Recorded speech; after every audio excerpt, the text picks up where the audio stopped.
So, stop me if you've never done this before. Let me just send that to you real quick. Do you have a Bluetooth on? There you are. There, you should have it. That's pretty cool. But we've all done that like a million times, right? It's just one of the many simple ways that we can all utilize Bluetooth technology.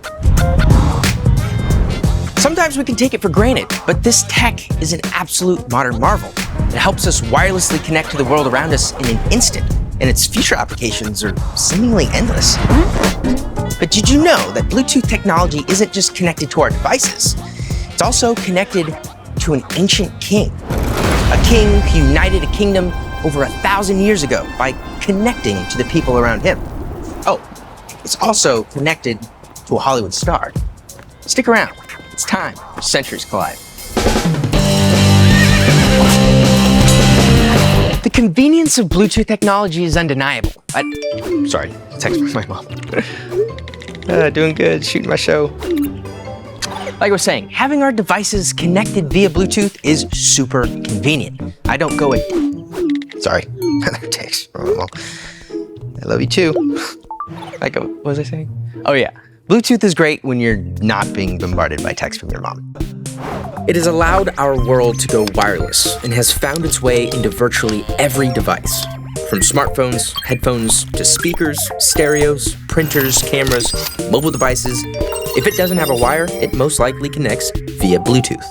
But what does this modern technology have anything to do with an ancient king? Obviously, Bluetooth technology wasn't around 1,000 years ago, but to start the story, I want to rewind the clock in 1937. And like all good origin stories, it starts with a beautiful actress, a secret technology, and of course, torpedoes. Fade in, Hedy Lamarr, 24, an Austrian-born actress, flees her marriage from a Nazi arms dealer and comes to Hollywood in hopes of becoming a star. It wouldn't take long for studio executives to notice the beauty of Hedy Lamarr. She would help usher in the golden age of Hollywood. She would star alongside legends like Jimmy Stewart, Clark Gable, and Judy Garland. While Hollywood directors wanted her pretty face to grace the silver screen, the American military wanted her exceptional mind to help improve their war machines. This glamorous superstar didn't just have the beauty, she also had the brains. Her best-known role outside of the silver screen was a collaboration where she assisted in creating a guidance system for torpedoes. That's right, this Hollywood bombshell had a thing for bombs. Lamarr and her lab partner used piano rolls to generate jumping radio frequencies. This was later coined as spread spectrum technology. This bombshell's invention prevented Nazi forces from jamming the signal of the torpedo guidance systems, allowing ships to locate enemy submarines and relay their position to Allied aircraft above. And guess what? This technology was used to make one of the most important inventions of all time. Wi-Fi. That's right. A form of spread spectrum technology is used in virtually every Wi-Fi and Bluetooth device to this very day. So now that we know how spread spectrum technology came to be, we can finally get it connected to our ancient king, King Harald Gormson, or as he's way better known, King Harald Bluetooth. During the development of another top secret technology in Toronto in the 1990s, software engineers at Intel, Ericsson, Nokia, and IBM were struggling to find the perfect code name for their top secret project. So, after one particularly unproductive day, a couple of engineers went out for a drink, well, decompress. Their names were Jim Kartik from Intel and Sven Madison from Ericsson. Good to meet you. Likewise. So happy to be here. Yeah, I'm happy too. I don't get to meet people very often. I can tell. Sven had just finished reading a book about a particular Scandinavian king, King Harald Bluetooth. So do you do any reading? Mainly some graphic novels, occasionally the latest manga hit, but mostly comic books. I've been doing this reading about this ancient king, a Scandinavian king who united a nation. Just like our technology unites devices. His name was King Harald. Now what do you say we use his name to name our tech?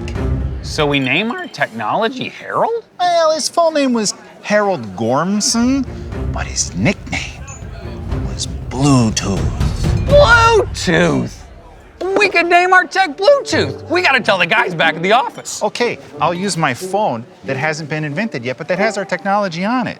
After all, the ancient king's story of uniting his diverse country with Christianity was a perfect analogy for what they were trying to do: unite diverse technologies. But it wasn't that simple. The software engineers had come up with another name. Are you ready? That's good. They wanted to call it Pan.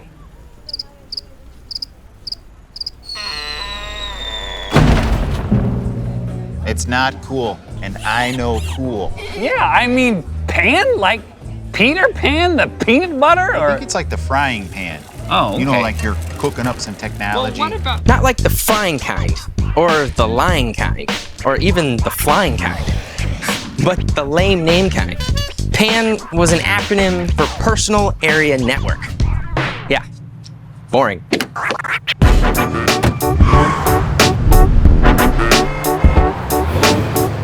Fortunately, this is where the internet actually did a good thing and totally ruined it for them. You see, the name PAN doesn't work well with search engines because it's like way too ambiguous. I mean, Google it. Actually, I'll do that for you. See? Lame. Engineers, along with the marketing teams, realized that Jim's code name was both memorable and unique, and that it was way better than PAN. So the name stuck and became officially known as Bluetooth.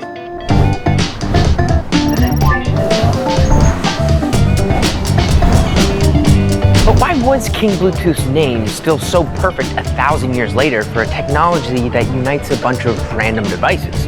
Well, in order to understand that, we need to head to the place where the king first made his mark. His Denmark. Get it? Denmark? Denmark! That's even better than what I was thinking. We're going to Denmark. Let's go.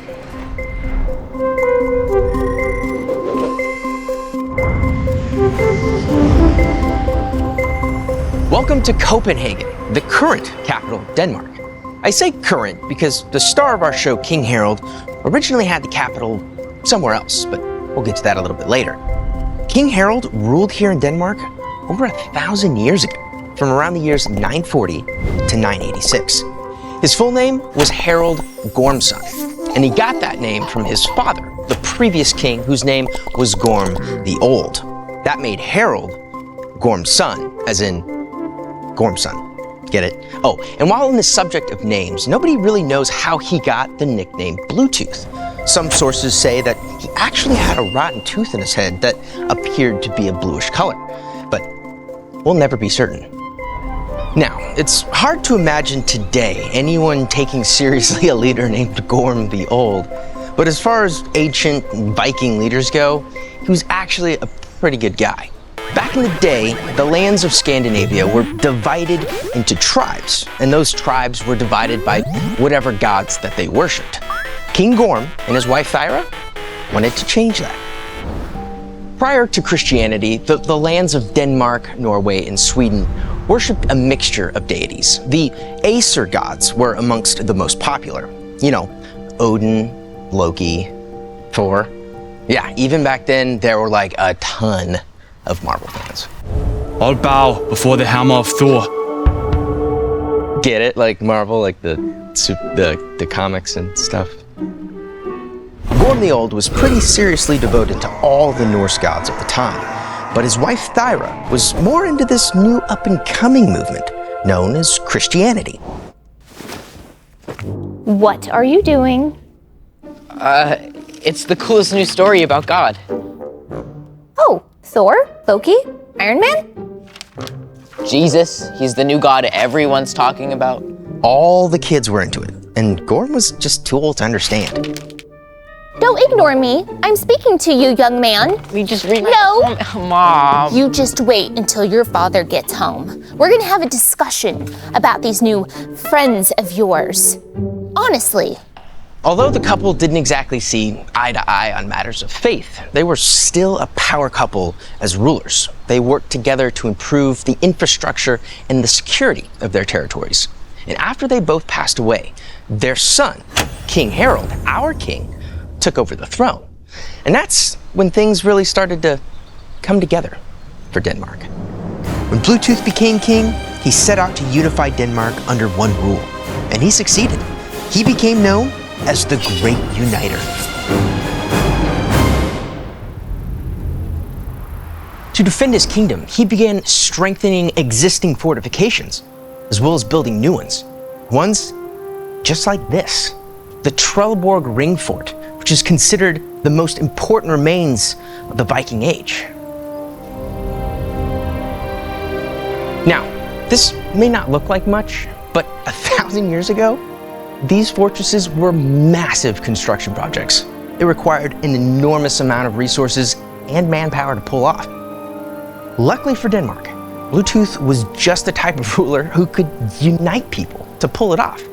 Archaeologists have discovered 4 other fortresses just like this one, and all 5 connect directly to King Bluetooth.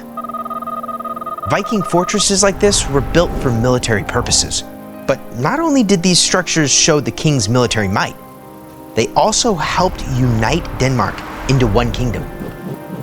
But King Harald's reign wasn't just about forts. He began to do something so unprecedented in Viking culture that it still affects all of Scandinavia to this day. He began allowing the practice of a foreign religion, Christianity. You see, most Christians in Scandinavia at the time were slaves. For Vikings, foreign religions were seen as a weakness. The Nordic invaders would pillage and plunder other Christian lands in Europe. And when they returned to Scandinavia, their newly captured slaves would be punished, if not killed, if they would not convert to their master's religion. But King Bluetooth began changing that. He did this first by allowing Benedictine monks to preach the gospel in Jutland. Harald and the head bishop developed a cordial working relationship. Christianity is a message of peace, hope, and love. It would do well for a king to have his subjects live with peace.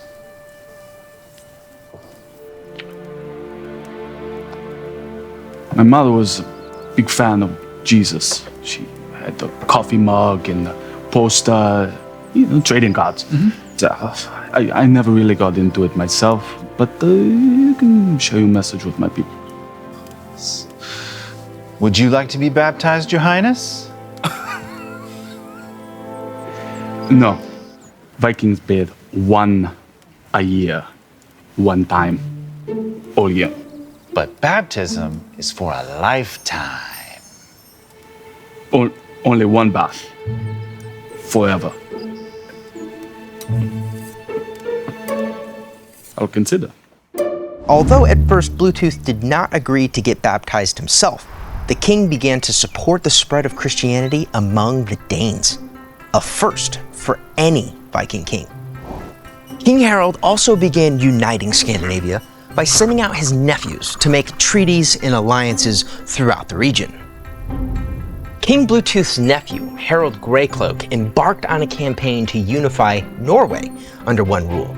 Unfortunately, he and his brothers were a little Viking-esque in spreading their adopted faith. They broke up pagan practices and desecrated pagan places of worship in only ways Vikings could. 1, 2! Wait.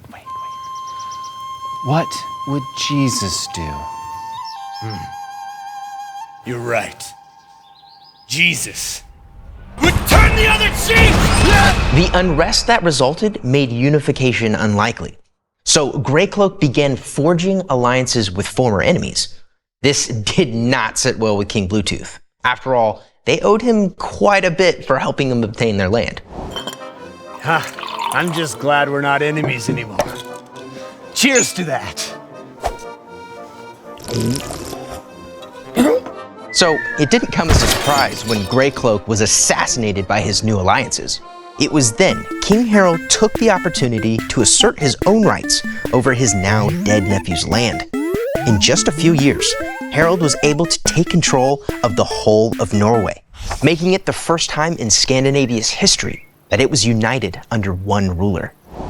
In the meantime, Christianity had been making headway in Denmark. As King Harald continued to advance his kingdom, a monk named Popa asked for an audience with the king. Legend has it, Popa was on a missionary journey throughout Scandinavia. When he arrived here in Denmark, he wanted to share with Bluetooth the true message of Christianity. You see, the Vikings viewed Christianity as a weak religion. They were used to serving pagan gods who supposedly spoke through powerful forces of nature like lightning and thunder. And on the outside, all they saw in Christianity was a God who could be killed by man, in this case, crucified on a cross. And the Vikings saw that as a weakness. Popa was there to show them otherwise.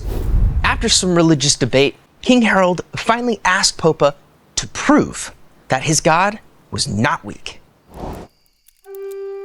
I will not convert unless you prove the power of your God. You cannot serve a God who can be killed by men.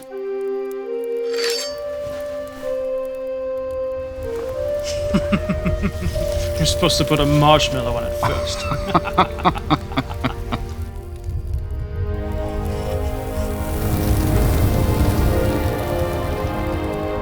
Your blade is red hot. Let me see your hand.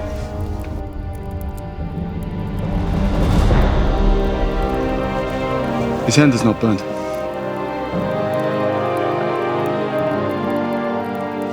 Jesus must be God. Other versions of this legend say that he walked over a hot grill and had no burns to his feet. Another one says that he lit himself on fire just to have his clothes burned away. Hopefully, he was wearing his fireproof undies. Whatever really happened, the miracle was enough to convert even the most bad-to-the-bone Viking, King Harald Bluetooth, as the first ever Christian king of Scandinavia. How about them dogs? They look done. Almost there. Now, we can't go any further without saying how much Bluetooth's conversion affected his rule. It was a big deal, and one that would cement his legacy as a great uniter. One of the first things Bluetooth did was build a church. He then exhumed his parents' bodies and gave them a proper Christian burial. You see, his conversion left him a different man. Like all Vikings at the time, you can only imagine how ruthless and violent you would have to be in order to rule over two different countries at the same time. In order to understand the reach of Bluetooth's kingdom, we need to speak to a real Viking historian, Jacob Andreasen. King Bluetooth was just a different type of Viking king. At his time, the country needed a figure that could unify and consolidate what has to be a very fragile kingdom at this time. He was just the guy needed at that point in time. The king that Denmark needed at the time. That's good. So why was it important for him to be known as the Great Uniter? I think it was important to him personally. Like the Viking Age culture is very much a question of your legacy. Vikings, they want to die in battle because the ideal of the warrior is very important and the legacy of man is very important. And his legacy is that he christened the Danes and he builds these fortresses consolidating Denmark. He sows the ground and like it's only his predecessors that are his child and grandchildren. Yeah, he plants a seed. He plants a seed Yeah. that the next generation are able to sow, going to England and stuff like that. Yeah. So at its largest, how big would Bluetooth's kingdom have been? If you would have asked me the same about Gorm, I would probably not have been able to answer you because we do not know the reach of the kingdom of Gorm. But Harald, he has left this mark on the landscape of Denmark. And if we follow that, we can see exactly how far-reaching his kingdom was. And that is the ring fortresses. You can follow the ring fortresses, you can follow the extent of Harald's kingdom. And we have ring fortresses in all the parts of Denmark that is now Denmark. So we have to imagine that in the middle of the 10th century, Denmark had at least the reach that it has now, only going further south. His kingdom would also have reached to the southern part of what is now Sweden, called Scandinavia. We have at least one ring fortress over there. And then he had dominion over at least part of Norway. Like he wasn't the king of northern Norway, Right. but he would have had dominion over a part of southern Norway. So was it the biggest Viking kingdom of the time? It was in his day, yeah. But Harald does something else. He's not just the conqueror. He's probably the guy laying the foundations for the later king, like his son and his grandson, Sven and Knud. He lays the foundation and enables them to travel to England and create the North Sea Empire, which is the biggest Viking empire in the whole Viking Age. It probably wouldn't have been possible if not Harald had not done the groundwork. So how long did Bluetooth's legacy last? Well, his legacy very much lasts up until today, because our the regent, our monarch in power today, Margrethe II, our queen, is actually related by blood to Harald and Gorm, like Wow. 1,000 years ago. 1,000 years. 40 to 50 generations. So why should King Bluetooth's name be remembered? He was not just a warrior. He was a builder. He had like a vision for the kingdom that he inherits that probably goes beyond just raiding and pillaging. I think he wants to put things into system. He wants to make sure that his family has the dominion over this kingdom, not just when he dies, but when his grandchildren die. He wants to put things in order, I think. Perhaps another level than his contemporary kings. I think he did a really good job. The fact that we are speaking of him today, 1,000 years after, there's a reason that he was chosen to the Bluetooth technology. So how do you say his name in Danish? If I were a Viking, I would probably call him Harald, something like that. Harald. Yeah. But today, like in modern Danish, we call him Harald. Harald Bluetooth. Harald? I was gonna say that's pretty good. That was actually pretty bad. Harald? Yeah. Bluetooth. Yeah, that's good. Bluetooth. Right, Yeah, Bluetooth. yeah. That's how you do it. Jacob, thank you, man. That was awesome. Pleasure. Good. After Bluetooth's conversion, he did everything in his power to spread his adopted faith throughout his kingdom peacefully. A dramatic contrast to the predominantly violent nature of the Viking culture. Today, there might not be much remaining of Bluetooth other than the tech that bears his name. But in Jelling, Denmark's ancient capital, Bluetooth left behind something incredibly significant. Behind me are what seem to be just two big rocks, but they are so much more than that. They're actually some of the oldest surviving historical records in all of Europe. This one, the smaller of the two, was first commissioned by Harald's father, Gorm the Old, in the early 10th century. You see, Gorm really loved his wife. So much so, when she passed away, he really hit rock bottom. As a gesture of his great love for her, he cut out this boulder and engraved their love story on this rock. You gotta admit, that's pretty romantic. So when Gorm the Old becomes Gorm the Dead, Harald raised his own stone, a much bigger stone. And this one's different, because it's undeniably Christian. Bluetooth really wanted the world to remember his legacy as uniting Denmark and Norway and making them Christian. So much so that he literally had it inscribed in stone. On one side it says, and I quote, "King Harald ordered these stones in memory of Gorm his father and in memory of Thyra his mother, that Harald who won for himself all of Denmark and Norway and made the Danes Christian." On the other side is an image of the victorious Christ, one of the first Christian images in Scandinavian history. This stone is so important to the story of this country that it's considered the birth certificate of Denmark. While this rock is a symbol of Christianity in Europe, it's not the only symbol that has survived 1,000 years. We're all pretty familiar with another one that comes from this time in history. Now that I think of it, I can almost guarantee that you've seen the symbol before. See, when they set out to design the logo for Bluetooth technology, they took the ancient rune characters for Bluetooth's initials, H and B, and then combined them. Now that's pretty neat. Brian, have you heard of Nickelback? It's too terrible! So not only did Bluetooth make a lasting mark on history, his name is literally inscribed on virtually every device on the planet. There's no way he saw that coming. Unifying all of Scandinavia under Christianity allowed his name to go down as one of the greatest connectors of all time. And now his name and symbol are synonymously paired with the concept of uniting. After King Harald raised the stones in Jelling, he came here to Roskilde. He was looking for a new place to keep an eye on his expanding kingdom. Like in Jelling, after his conversion, the first thing he did was build a church. Actually, you build a farm first because, you can't do much with your expanding kingdom if you die of starvation. What are you planting? Cows. Can't grow cows. How is you supposed to get ground beef? Dummy. But after that, you built a church.